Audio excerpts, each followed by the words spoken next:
Assalamualaikum warahmatullahi wabarakatuh. Perkenalkan, nama saya Dewi Maliani.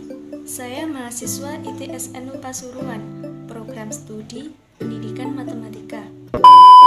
Dalam pertemuan kali ini, saya akan menjelaskan mata kuliah perkembangan peserta didik, yakni perkembangan biologis, motorik, kognitif sosial, bahasa, spiritual, dan sosio-emosional pada masa remaja.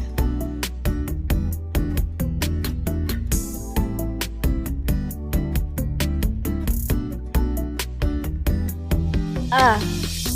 Perkembangan biologis.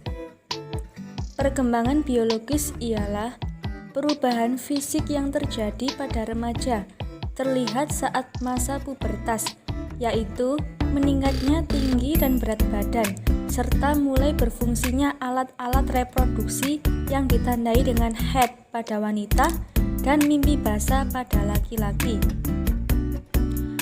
Faktor-faktor yang mempengaruhi perkembangan manusia ada 3. Yang A, faktor hereditas atau keturunan atau bawaan. Hereditas adalah proses penurunan sifat-sifat atau ciri-ciri tertentu yang ada pada orang tua atau dari keturunan kerabat-kerabat terdekat. B.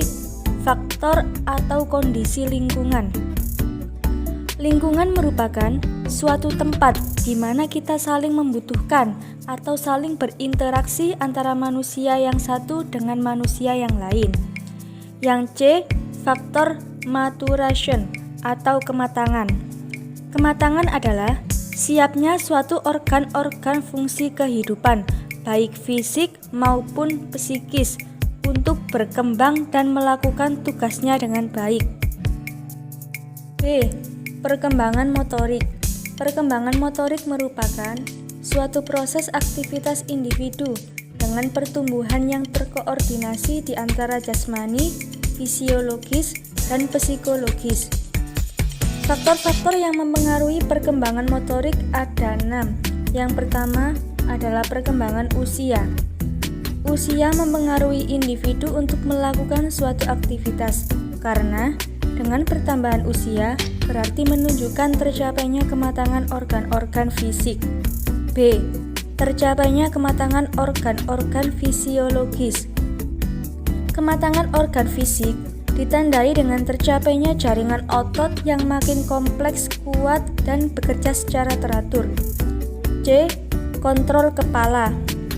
Kemampuan mengontrol kepala merupakan dasar untuk perkembangan gerakan-gerakan kepala yang bermanfaat bagi seorang anak yang akan melakukan aktivitas olahraga, misalnya gerakan memutar atau menggeleng kepala. D. Kontrol tangan. Hal yang pertama dilakukan oleh seorang bayi adalah menggenggam atau mengepal suatu benda secara kuat. Refleks ini merupakan dasar timbulnya gerakan-gerakan motorik halus. E. Kontrol kaki. Kemampuan mengontrol kaki diatur oleh sistem syaraf pusat. F. Lokomosi. Lokomosi ialah kemampuan untuk bergerak atau berpindah dari satu tempat ke tempat yang lain. C. Perkembangan kognitif sosial. Perkembangan kognitif sosial adalah perubahan kemampuan mental seperti belajar, memori, menalar, berpikir, dan bahasa. Piaget mengemukakan bahwa pada masa remaja terjadi kematangan kognitif, yaitu interaksi dari struktur otak yang telah sempurna dan lingkungan sosial yang semakin luas untuk eksperimentasi, memungkinkan remaja untuk berpikir abstrak. D.